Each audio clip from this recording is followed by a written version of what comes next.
The Guilty ini film yang rilis di tahun 2021, disutradarai oleh Antoine Fuqua dan screenplay oleh Nick Pizzolatto, salah satu penulis favorit gue. Ini merupakan film remake dari tahun 2018.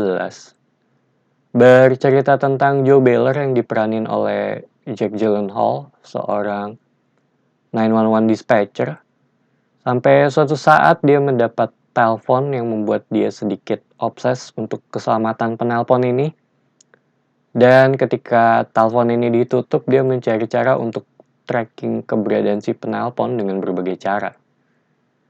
Settingnya berada di kota Los Angeles yang sedang dilanda oleh kebakaran. Jadi cukup banyak asap sih yang menghambat semua kegiatan di sini. Dan kita ngelihat dari sudut pandang si Joe ini, yang bekerja di dalam ruangan yang diisi oleh beberapa 911 dispatcher juga. Joe tipikal karakter yang bukan sepenuhnya good guy ya. Dia punya masalah, dia yell at other people. Menurut gue punya anger issue, tipikal orang yang cukup intens, lebih ke ticking time bomb ya.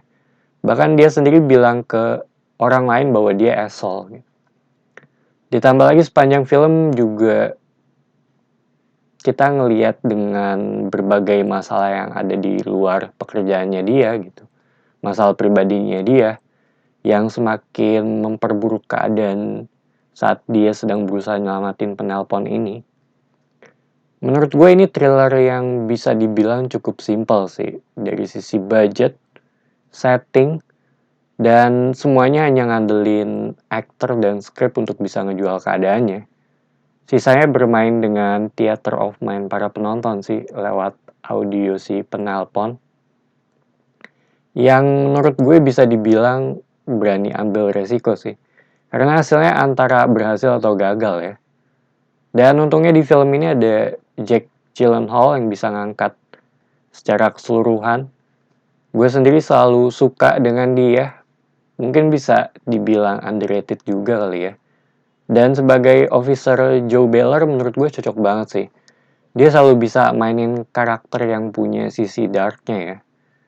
Dan kelihatan banget semakin ke akhir film, semakin intens dari sisi filmnya dan karakternya gitu, semakin out of control juga keadaannya.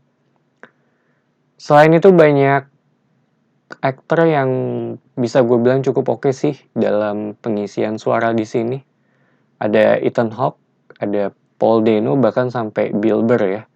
Walaupun nggak banyak porsinya. Sedangkan di belakang layar ada Nick Pizzolatto yang kayak tadi gue bilang. Nulis screenplay dan serta ciri khasnya ada di sini sih dengan kata-kata yang bisa dibilang simple tapi tiba-tiba nusuk gitu. Karena gue emang suka dengan karyanya dia gitu dari True Detective. Antoine Fuqua juga sebagai sutradara di sini. Dan karena ini film yang cukup simple serta personal, banyak shot close up sih. Dan karena emang mimik wajah si karakter Joe Beller ini penting juga ya untuk ngejual keadaan saat di sana. Selain ini juga banyak detail-detail kecil sih, kayak si Joe semakin keringetan di akhir film yang ngebantu untuk ngejual scene-nya juga. Film ini juga ngingetin gue kalau ada beberapa kerjaan yang dimana kita nggak bisa terlalu dekat dengan orang karena akan jadi cenderung memihak ya. Jadi nggak bisa objektif dan gue rasa ini salah satunya. So, The Guilty menurut gue ini film yang oke. Agak sedikit di bawah ekspektasi gue sih. Rekomen apa enggak? Karena dari sisi durasi cukup singkat, dia masih bisa gue rekomen. Kebantu dari actingnya Jake Gyllenhaal sih ini.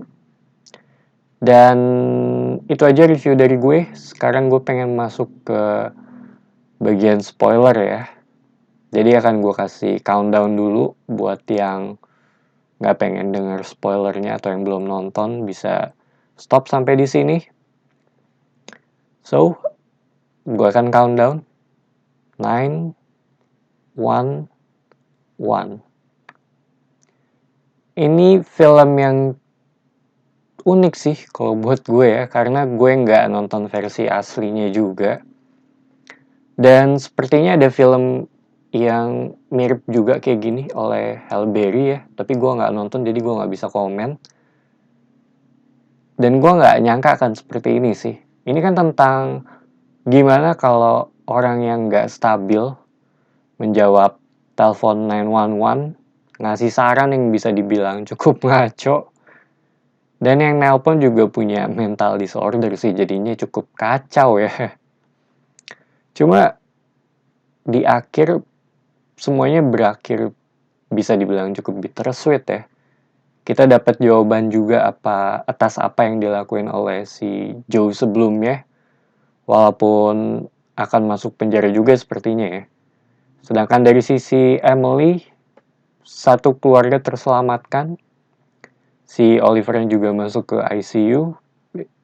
Ini cukup bisa ngajak lu berpikir sih tentang keadaan yang ada di luar sana. Ada scene juga yang menurut gue itu bagus ya. Itu pas dia ditelepon dengan orang yang jatuh ketika naik sepeda, dijawab bentar terus langsung ditutup lagi. Menurut gue itu scene yang cukup kuat dan memancing para reaksi penonton juga sih. Salah satu scene favorit gue, atau mungkin bisa dibilang favorit gue di film ini. Sama satu lagi ketika si partnernya bilang dia nggak bisa ngelihat anak perempuannya lagi sih selama beberapa tahun karena akan dipenjara. Itu cukup perih juga. Karena dari awal kita dikasih lihat nih kalau si Joe ini cukup sayang ya dengan anak perempuannya, mulai dari wallpaper handphonenya. Sisanya nggak terlalu banyak ya yang bisa gue bahas juga. Sempat di tengah film juga gue kira si Joe akan keluar dan mencari Emily ini sendirian. Tapi ternyata enggak. I think that's it. Thank you buat yang udah nonton. It's me, Patrick. Thank you for watching.